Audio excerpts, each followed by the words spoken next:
All right, I want to jump into this really unique beef between two pretty massive players in our political culture. Governor Gavin Newsom and Joe Rogan have been going back and forth for about a month now, maybe a bit longer, and I've been meaning to cover this, but I'm kind of glad I waited because it's all developed even more over this past week, mainly with Governor Newsom taking jabs at Joe Rogan, explaining that California is actually a beautiful state. California carries a lot of red states on its back, and Joe Rogan has taken a lot of jabs as well, but his were more done like a month ago. He now refuses to even talk face-to-face with Gavin Newsom, which is where the problem lies. Joe Rogan is essentially running after running his mouth, and he's not willing to have this one-on-one conversation. So let's just run through where it all started and where it's all ended up. Because Governor Newsom is, directly saying Joe Rogan is too chicken to have me on his show. But let's go back to where it started. Joe Rogan said a few months back, this was in May, he said he refuses to have or to go on California Governor Gavin Newsom's new podcast. He said he would probably have me on, but I'm not interested. Have you been on Newsom's podcast yet? I heard it's really good. He would probably have me on. I'm not interested. I'd like to be asked. It's not like I'm opposed to talking to Democratic politicians. I'll talk to anybody. But that guy, I'm not interested. Yeah. You'll talk to anybody but that guy. I mean, you'll have on Trump right before the election and allow him to spread election fraud lies, but something about Newsom is a step too far, apparently. Then, Governor Gavin Newsom's press account hops in and says, Joe Rogan is a snack-sized podcaster who can't stop talking about me. Obsessed? Crush? No thank you. But is too scared to have me on and let his audience hear the truth.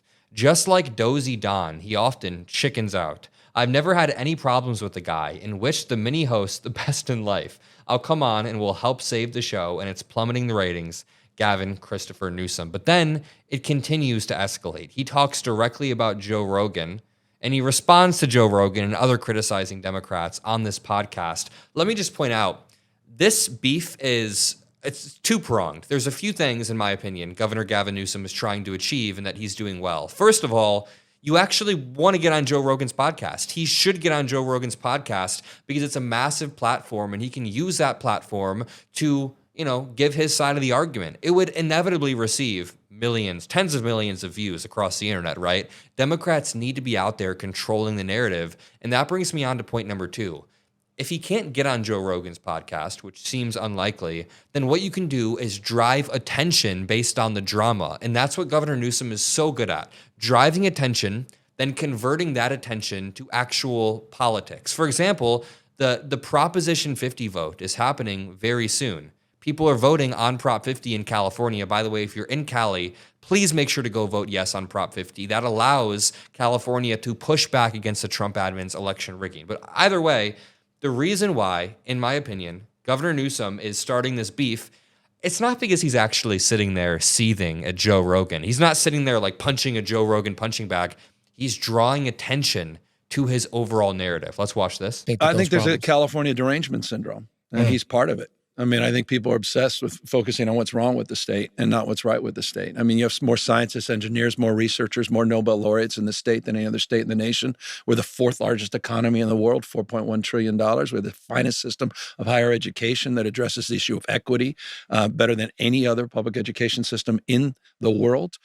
We dominate in every category, name it. We're the biggest manufacturing state, biggest farming state, ranchers and hunting jobs, which is interesting.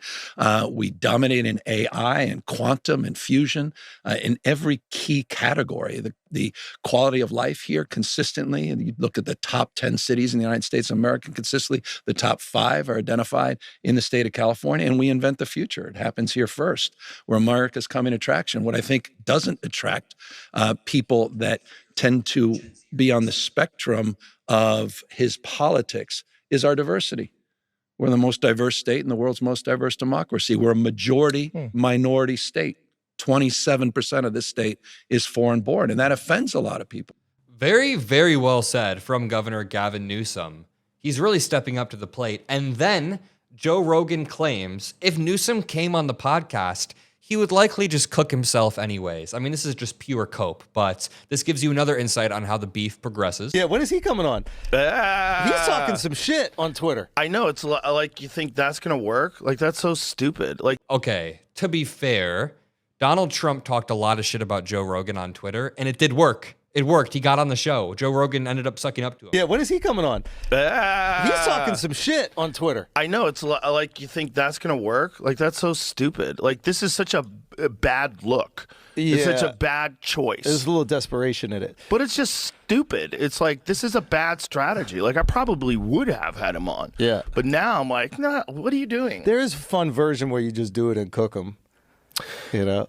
He'll cook himself. I mean, that He'll cook seems to be himself. All you have to happening. do is just ask him questions. Yeah, it's like, why are people leaving? Well, why do you say this thing all the time where you rattle off all the good things about California? When anybody says something bad about California, it's like, #1 in Fortune 500 companies, #1 in higher education, #1. Yeah. It was all that shit before you were there. It was all that shit forever. It's because the weather's perfect, man. It has nothing to do with you. And really quickly, have you ever asked yourself, who's reading my email? Because with the current government's overreach, the NSA and FBI can legally monitor your messages and even buy your private data. It's true, look it up.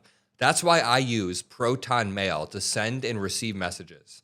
They have end-to-end encryption, meaning nobody can read your emails but you, and they're based in Switzerland, outside of US jurisdiction, meaning they're protected by actual privacy laws, like legitimate privacy laws, and it makes surveillance like Section 702, which allows the government to access any of your data without your knowledge, and makes that all completely powerless and just useless. You now have your own privacy. If you're coming from Gmail, they have a tool that makes switching over basically just 1 or 2 clicks. It's the easiest way to protect yourself. So go to proton.me/Adam, click the top link in the description, and sign up for a free account right now. Again, go to proton.me/Adam for a free account. Thank you. I mean, okay, there's a few directions I want to go here.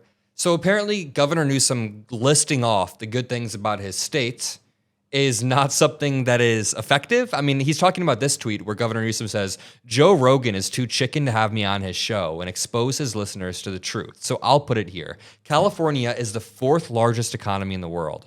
#1 in manufacturing, #1 in farming, #1 in new business startups, #1 for tech and VC investments, #1 for Fortune 500 companies, #1 in public higher education, not to mention it being the 4th largest economy in the world means a lot of states across the United States rely on California, not only its imports, but its broader economy. The point that I'm trying to make here, and the point that Joe Rogan is missing, is that California is a behemoth of a state. It is its own country. It could be its own country.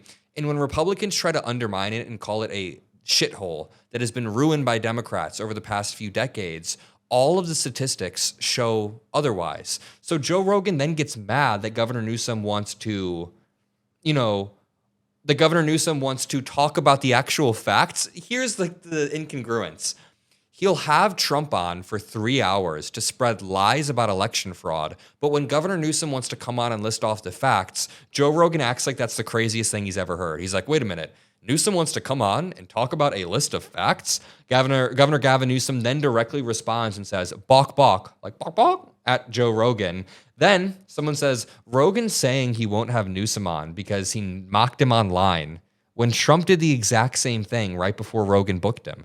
Trump literally said, like 2 months before the election, it would be interesting to see how loudly Joe Rogan gets booed the next time he enters the UFC ring. Trump, looking back at this, I think Trump was trying to instigate Rogan in the same way. Then Joe Rogan continues to talk about it. He's obviously thinking about it. They don't have any faith in Gavin Newsom. Oh, yeah. Which is kind of funny because he wants to be president so bad. That's true what it looks But like. you can't ruin a city and then go on to ruin a state and say, guys, that was just practice. I know. Once I get it as a president, I'm going to fix it. Fix it all. I mean, it's so crazy, but he's such a great politician. I mean, No, he's not. so smooth. He's you not, don't think though. so? No, I think he's terrible. How's It's he just remained his- in 'cause power he for has so long? Low competition. There's no one who's there's good that. is competing against him. I There's guess no I sincerity. should say he's not a good. I should say he's smooth. He comes. I across mean, pretty he's a smooth. good bullshit artist. Yeah, that's what I mean. But it's like what the things that he says when he gets confronted with things. We're the highest this and the highest that. Like, Yeah. like everybody's leaving. Yeah. You have the highest unemployment. Yeah. You have the highest homelessness. Look what they did with Hollywood. You had I hate this. I just hate the sphere that we're in, where Joe Rogan, who has this massive platform, calls out Governor Newsom for being too slick and exaggerating with hyperbole. Every sentence Trump has said over the past 10 years is structured in such a way that he's like selling the American people. We've never seen anything at this size, at this scale. No one's ever seen anything like this. No one's actually ever done this before. Everything Trump says is hyperbolic and is exaggeratory and is like a sales pitch. Newsom is trying to do his own version of politics. Like, just to be 100% real, 2 years ago, I actually thought Newsom was a bit too slick for me, too. I thought, he's a good politician. I agree with him on a lot, but he just represents the elite of California with slicked back hair. It wasn't anything personal. I didn't know if he would be a good candidate. But he's won me over because I see that he is a fighter. He will fight for the American people, fight for the people of his state, and I happen to align with him on a lot of his core values of liberalism and equality and equity and democracy. But to continue, Joe Rogan is obviously coping here. Kind of reminds me of like a huffing, puffing, jealous kid who's like, yeah, there's just no competition. If you were to get me on that stage, get me on that stage and I'll show Newsom what it's actually like. Like, okay, buddy. Here is Newsom continuing to explain how great California is. And by the way, California has its problems. I just spent 7 days in California for my Jubilee Surrounded shoot, and I loved it. It was such a nice area. Of course, when you're in a populated place like LA, there's going to be more homeless people or slightly more crime, which I saw over the 7 days I was there. But that's just as a function of it being crowded. LA is overall very, very beautiful. But this says, the reason Republicans attack California and why Joe Rogan is scared to have the governor on his show is this: California is showing a better path forward as possible. He says $11 insulin, $20 per hour minimum wage for fast food workers, $25 an hour minimum wage for healthcare workers, universal pre-K, free school meals for all, 600,000 new apprenticeship programs, largest volunteer service program in the country, universal healthcare, improved test scores across the state. Let's check out this. Rogan's point, though, which is what your critics would say, and obviously he's one of them, is that they feel like you haven't done that great a job in California. No. That housing affordability is a huge issue. We're highest gas prices. We've got it's more expensive to live here than anywhere else, and that's been the case. And they blame your policies for that. Okay, well, we've gone from the sixth largest economy since I got here to the fourth largest Still economy. have huge problems with income inequality, and we were number 3 in the number of Fortune 500 companies here. We're now number 1 with 58 Fortune 500 companies. We dominate in AI, number 1 in factory jobs, and number 1 in two-way trade, direct foreign investment. We're a $4.1 trillion economy. I have not done the most significant housing reforms in U.S. history. We've just passed some of the most consequential housing reforms. You saw we had lower our unsheltered homeless rate. You just lifted off the grievances. I'm going to list off the particulars in response. We're finally seeing real progress on homelessness. These are decades going. You saw Arnold Schwarzenegger. We had peak homelessness under Arnold in 2004. So you're absolutely right. Decades and decades, we have failed on the issue of housing affordability. Explains more things in more ways on more days about what's wrong with this biggest problem in the state, right? I like how he threw in the little jab at Arnold. Arnold Schwarzenegger has refused, I believe, to endorse the Proposition 50 vote that I referenced earlier, which you should vote yes on if you're in California. So I like how Newsom had to throw that in there. And we have made major progress on fundamental reforms, moving from a NIMBY mindset to a YIMBY mindset, housing accountability units. We're suing cities that are not producing enough housing. We're flooding the zones in terms of new zoning reforms, land use reforms, and we've empowered now local communities in a way that we haven't in the past. So those are legit critiques. Those are my own critiques of my own state. But again, my state of mind is let's dialogue with these things. He doesn't want to have those dialogues. He wants to have a one-way conversation. And I totally understand it, and we've moved on. But but you understand how.